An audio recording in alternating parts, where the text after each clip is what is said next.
Olá, meus irmãos, tudo bem? Graças a Deus. Bom dia, boa tarde, boa noite, a minha família, a família eterna. Muito obrigado, meu querido, pela sua inscrição, obrigado pelo seu like, obrigado pelo seu comentário e obrigado por tudo, tá bom? Continue se inscrevendo aí no nosso canal do nosso irmão Alberto Lírio. Continue deixando o seu like, que é muito positivo. Também compartilhando, não se esqueça, tá bom, meu querido? É uma forma de você me ajudar compartilhando meus vídeos, deixando o seu like, se inscrevendo e também deixando aí na aba dos comentários aquele comentário lindo, aquele comentário maravilhoso. Meu querido, o estudo de hoje é sobre a questão do Espírito Santo. Muita gente acredita que o Espírito Santo ele continua sendo derramado ou continua, não é, se derramando. Outros, não é, já têm uma ideia diferenciada. Agora nós podemos observar, eu preparei um estudo sobre isso, que fala que existe uma grande curiosidade, né? E muitas pessoas, algumas pessoas vão aceitar, não é? E outras não. Porém, o que nós temos que ser é inteligente, não é? Se for bom para você, você então guarda, você retém para você. Se não for bom, você não precisa acreditar naquilo que nós acreditamos. Tá bom, meu querido? Veja bem, Joel, ele disse ali, não é? Que do meu espírito derramarei sobre toda a carne. Foi falada essa palavra pelo profeta Joel, mas quem foi, né, o declarante foi o próprio Criador. Então, a declaração de Pedro foi assim: derramarei do meu espírito. Joel diz: derramarei o meu espírito. Pedro: derramarei do meu espírito. Mas qual é a diferença nesses dois textos? Qual é a diferença? Pedro disse do meu espírito, não é? Este do que Pedro falou faz a diferença, não é? Por quê? Porque Joel diz: derramarei o meu espírito. Pedro, do meu espírito. Então, o é a totalidade do é e parte de. Ou seja, Joel profetizou que todo o espírito seria derramado. Pedro entendeu que no dia de Pentecoste, Deus não derramou todo o espírito, mas apenas começou este derramamento. Então, ou seja, esta profecia também é para os nossos dias de hoje? Você acha que é? Coloque a sua opinião aí. Você acha que esse espírito ele ainda continua sendo derramado nos dias de hoje? Bom, existe uma doutrina, né, ou uma forma de interpretação chamada de cessacionismo. Palavra meio complicada, é cessacionismo, que diz que o Espírito do Senhor ainda continua sendo derramado. Então, o cessacionismo não acredita, melhor, que o Espírito Santo ele continua sendo derramado, não é? Então, muita gente acredita que continua. Agora, nós podemos observar uma coisa interessante, que às vezes as pessoas pensam que o Espírito ele só começou a ser derramado, a atuar nas pessoas, a partir do Pentecoste. Mas eu vou provar na Bíblia para você que não é assim. No Velho Testamento, ou na Velha Aliança, o Espírito de Deus ele já se manifestava nas pessoas. Observe, desculpe aí, observe Gênesis 41 e 38, aonde diz assim, ó: perguntou, pois, Faraó a seus oficiais: Acaso acharíamos um homem como este, em que haja o Espírito de Deus? Quem era? De quem era esse homem que Faraó estava se referindo? Era a José. Quando José interpretou o sonho de Faraó, Faraó viu e entendeu, e olha que Faraó era um homem que não era um homem servo, como diz a religião, de Deus, mas ele reconheceu que o Espírito de Deus ele já se fazia presente na vida daquele homem, que era José. Então ele perguntou aos seus oficiais. Então, depois, disse Faraó a José: visto que Deus te fez saber tudo isso, ninguém há tão entendido e sábio como tu. Ou seja, o Espírito de Deus é que fazia as pessoas de ser sábios, de ser entendido, de ser as pessoas de mente aberta, pessoas que enxergava o futuro na presença do eterno Criador, eram justamente as pessoas que tinham o Espírito de Deus na sua vida. Eu dei um exemplo para você. Agora observe Jó, capítulo 33. Jó, no capítulo 33, e o versículo 4, eu fiz a anotação aqui. Jó, no capítulo 33, o versículo 4. Vamos ver se confere. Jó 33, versículo 4. O Espírito. Agora, nunca se esqueça, meu querido, que quando a Bíblia fala sobre o Espírito de Deus, o Espírito Santo, na vida de uma pessoa é sempre o E maiúsculo. Quando se trata do Espírito do homem, é sempre um E minúsculo, ou seja, aquele fôlego de vida, aquele vento, né, assoprado. Agora, quando trata-se de Espírito de Deus, o que é o Espírito de Deus e o Espírito do homem?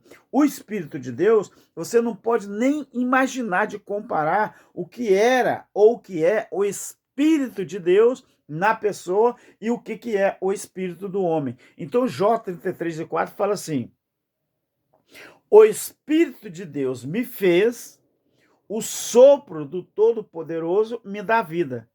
Olha só que coisa interessante. Aí, muita gente que não entende nada sobre o Espírito de Deus fala assim: o que o irmão Alberto e o irmão Cláudio Mendes ensina é heresia. E se eles falassem assim, não, esses homens têm alguma coisa de diferente.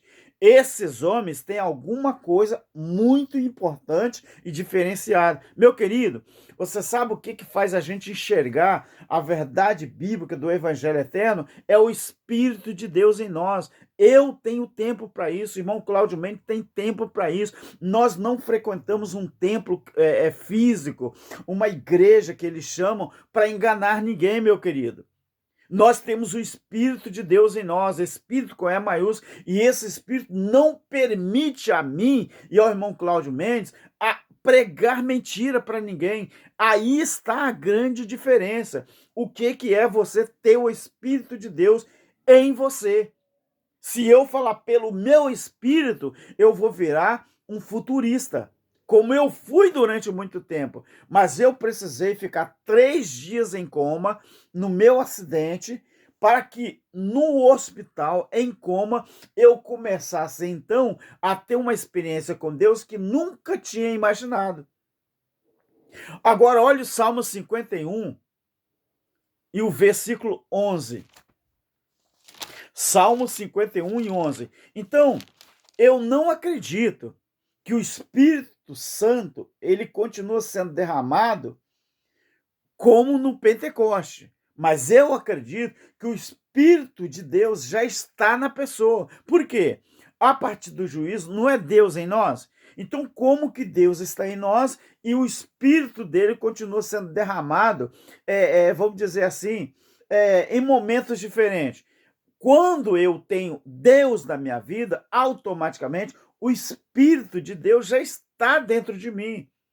Então, o Salmo 51, versículo 11, olha o que diz aqui. Isso é muito importante para você entender. Não me lances fora da tua presença e não retire de mim o teu espírito. Observe o verbo teu e o verbo espírito. E não retire de mim o teu espírito. Ou seja, o Salmo 51 é um salmo de Davi que ele está pedindo misericórdia a Deus, estava pedindo, porque ele dizia que ele já nasceu em pecado e ele já nasceu em pecado e que ele já tinha nascido com aquele resquício da iniquidade nele. Ou seja, ele está falando de um homem natural. O homem natural, quando nasce, né, na carne, ele é iníquo, ele é transgressor na carne. Agora, o seu espírito é diferente. Davi diz assim, olha o que Davi fala.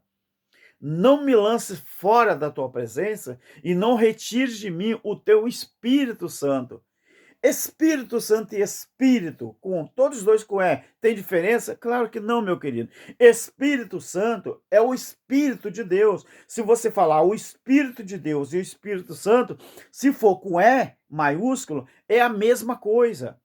Então, os Davi, ele estava falando, tem misericórdia de mim, ó Deus, segundo o teu constante amor, segundo a tua grande compaixão, apaga as minhas transgressões. Davi era pecador da lei, porque ele nasceu, né, quando a lei já estava em pleno vigor. A lei fazia parte de quê? Da constituição do povo de Israel. Então, Pedro,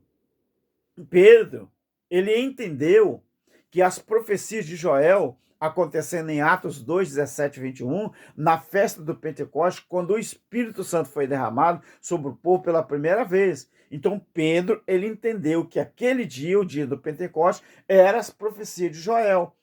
Mas, gente, uma coisa nós precisamos entender. O Espírito de Deus, ele já existia e ele se manifestava de forma diferente antes do Pentecostes. No dia do Pentecostes, o Espírito de Deus, ele se manifestou sobre aquele grupo todinho. Eu vou te mostrar que o que aconteceu no Pentecostes já tinha acontecido no Velho Testamento. Só que as pessoas não estão interessadas em saber disso. Eu vou te mostrar na Bíblia. O que aconteceu no Pentecostes já tinha acontecido lá em Números, no capítulo 11. Eu vou te mostrar. Então, Pedro, ele reconheceu que o que aconteceu em Atos 2 era uma profecia de Joel, capítulo 2 e 28. Então, vamos observar agora Números. Olha o que diz Números no capítulo 11. Preste atenção, abre sua Bíblia aí, em Números do capítulo 11, o versículo 17. E esse aqui, ele é maiúsculo, tá? O que aconteceu aqui? Aqui é a primeira instituição, a segunda, porque em Êxodo 18 foi a primeira. Aqui em Números 11 é a segunda declaração de que era preciso formar um governo em Israel com os seus ministros. O que era o governo que precisava ser feito em Israel? O Sinédrio, Shinedrim em hebraico, né? Constituído de 71 pessoas. 70 mais um, que era Moisés. Deus mandou Moisés escolher 70 pessoas, com Moisés era mais um. Então, 71, porque todos os governos, né, o seu parlamento, né, os seus ministros, o Senado, né, ou a Câmara de Deputados, sempre tem que ser número ímpar. Por quê? Porque da votação sempre tem o voto, sempre tem que ter um voto da decisão, não é? De empate ou desempate, porque a maioria é que vence, não é? Então é assim, no Brasil também é assim, não é? Então Deus fala assim, Moisés, você escolhe o quê? 70 varões, 70. Então isso aí, meus queridos, você vai encontrar em Números capítulo 11. Olha o que diz o versículo 17. Moisés, eu vou ler a partir do 14 para você entender. Olha a reclamação de Moisés. Eu sozinho, eu não posso levar a todo este povo. É muito pesado para mim. Se assim me trata, mata-me de uma vez, eu te peço. Se tenho achado graça aos teus olhos, e não me deixes ver a minha própria ruína. Disse o Senhor a Moisés: ajunta-me 70 homens dos anciões de Israel, que sabem serem anciões oficiais do povo. Tu os trarás à tenda da congregação, onde permanecerão contigo. Agora, olha o versículo 17. Eu descerei, Deus está dizendo, eu descerei a ti, melhor, eu descerei ali, falarei contigo e tirarei do espírito que está sobre você. Deus não diz, eu tirarei do teu espírito, porque senão aí seria com E minúsculo. Deus fala assim, eu tirarei do espírito que está sobre você e colocarei sobre eles. Eles te ajudarão e vão levar o fardo do povo, para que tu não leve sozinho. Meu querido, aqui está a instituição do Sinédrio. Agora, o propósito do Sinédrio era que todos tivessem o Espírito de Deus. Mas você sabe que nos dias de Jesus, já não estava dessa forma mais, como foi instituído em Números 11. Então, o Espírito de Deus, ele já habitava o corpo de Moisés. E Deus falou que tiraria do espírito dele que estava sobre Moisés e colocaria também sobre os 70 anciões que iriam fazer parte do Sinédrio. Ou seja, o que era o Sinédrio? Era o STF de Israel. O que era o Sinédrio? Era a Constituição, o poder maior, não é? Lá do povo de Israel. Então Deus tirou do espírito dele que estava sobre Moisés e colocou sobre os 70. Então 71, né? 70 e mais Moisés. Então, você tem que observar isso, meu querido. Você deve observar. Então, a pergunta: será que o Espírito Santo continua sendo derramado? Derramado, não. Derramado, não. Se Deus já está em nós, por que o Espírito Santo ia continuar sendo derramado? Se o Espírito Santo é o próprio Espírito de Deus. Ou Deus veio para habitar sua essência em nós. E o que é a essência de Deus em nós, meu querido? Não é justamente o Espírito Santo? Não é justamente o Espírito de Deus? Ou você não entende isso? Ou você acha que Deus saiu do céu, abandonou o céu e veio morar dentro de você? O que tem em nós, Deus em nós, é a essência de Deus em nós. E o que é a essência de Deus em nós? É o Espírito de Deus em nós, meu querido. É isso que é a essência de Deus em nós, é o Espírito. O Espírito de Deus em nós fala comigo. O Espírito Santo de Deus em mim, ele manda eu me desviar do mal. Ele me orienta na palavra. O Espírito de Deus em mim, ele me dá entendimento, ele me dá sabedoria. O Espírito de Deus em mim, ele faz eu não brigar com a minha mulher, não brigar com o meu vizinho, não brigar com o meu patrão, não brigar com a minha patroa. O Espírito de Deus em mim, ele faz eu entender a palavra e depois divulgar, não ensinar, porque eu não sou ensinador, como diz o irmão Cláudio, mas divulgar. Então, quando você pula para João, no capítulo 14 e o versículo 17, então lá, meu querido, em Números 11, é isso que aconteceu. A mesma coisa que aconteceu lá em Atos 2. Só que em Atos 2 foi no grupo. E também em Números 11 foi um grupo. E o que aconteceu lá em Números 11? Você vai ver que quando o Espírito de Deus veio sobre eles, eles começaram a profetizar. Do mesmo jeito que aconteceu em Atos 2. Mas não é essa profecia ou profetada, não. Profetizar é fazer aquela língua estrangeira e aonde houvesse um povo, eles falaram assim, ué, mas todos aqui estão falando a mesma língua nossa.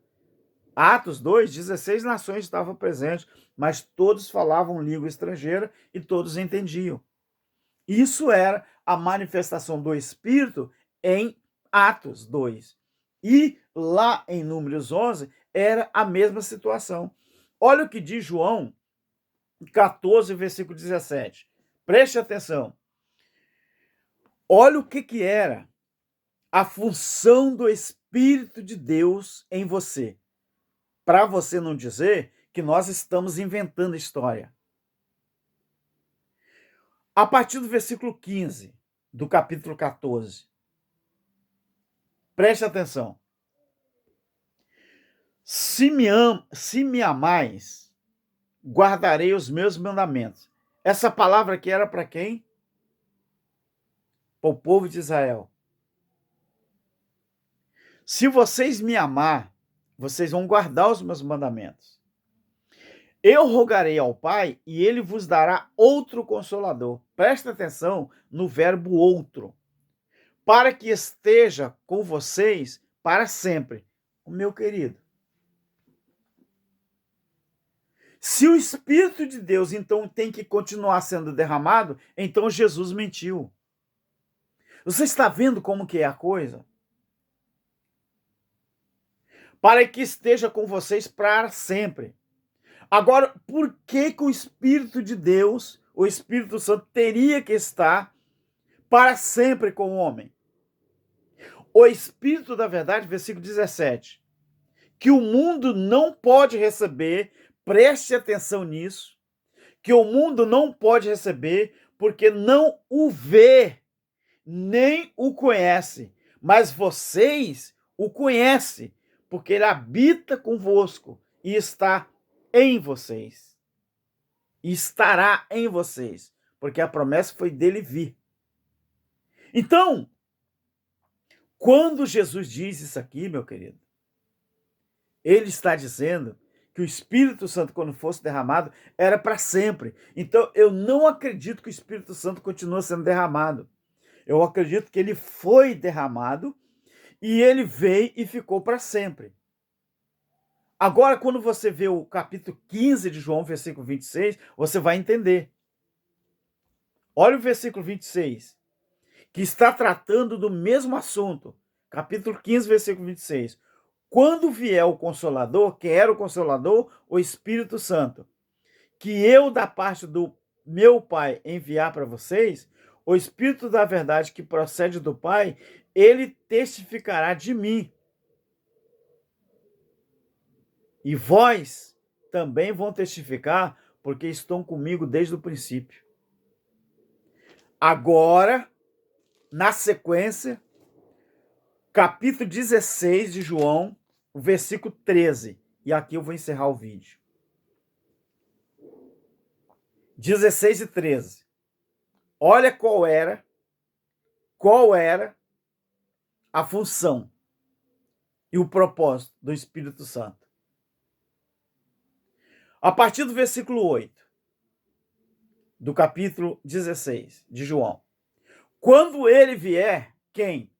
O Espírito Santo. Convencerá o mundo do pecado, da justiça e do juízo. Você está vendo como que a Bíblia ela foi organizada de forma estranha? Se João fala isso aqui, por que as pessoas não acreditam? Quando ele vier, convencerá o mundo do pecado, da justiça e do juízo. Do pecado, porque não crê em mim. Da justiça, porque eu vou para o Pai e não me vereis mais. Do juízo, porque já o príncipe deste mundo está julgado. Quem era o príncipe do mundo? Moisés. E Moisés, ele presidia qual reinado? Porque todo um príncipe tem que ter um reino. Era a lei. Então, olha o que diz o versículo, meu querido, de número 13. Mas quando o Espírito Santo vier, que também é chamado de Espírito da Verdade, ele vos guiará em toda a verdade. Não falará de si mesmo, mas dirá tudo o que tiver ouvido e vos anunciará o que há de vir. Então, se o Espírito Santo ainda não está a sua totalidade aqui, então as pessoas continuam na verdade, na mentira, porque a culpa é de Deus. Porque quem não recebeu o Espírito Santo é porque Deus não quer. E eu não acredito nisso. Quando o Espírito da verdade vier, ele vos guiará em toda a verdade. Você sabe por que nós estamos na verdade do Evangelho Eterno? Porque o Espírito de Deus é que faz isso nas nossas vidas. Quando você estudar o Apocalipse 21, você vai entender que Deus está em nós, não há como sair fora disso. Então, eu acredito que o Espírito de Deus, ele atua na minha vida e todos aqueles que quiserem. Ele já está aí. Você só precisa entender. Ele não continua sendo derramado, mas ele já está em nós, porque a essência de Deus está em nós. Graça eterna e um abraço, meu irmão Cláudio, o seu canal maravilhoso, os irmãos inscritos do canal do nosso irmão Cláudio Mendes, do canal do nosso irmão Alberto Lírio, e eu deixo um abraço aqui. Receba o Espírito Santo dentro de você para abrir os seus olhos, mas não é que ele vai ser derramado, não, ele já foi derramado. Então, diga no comentário, o Espírito de Deus está em mim. Só isso, o Espírito de Deus está em mim. Graça eterna. Amém.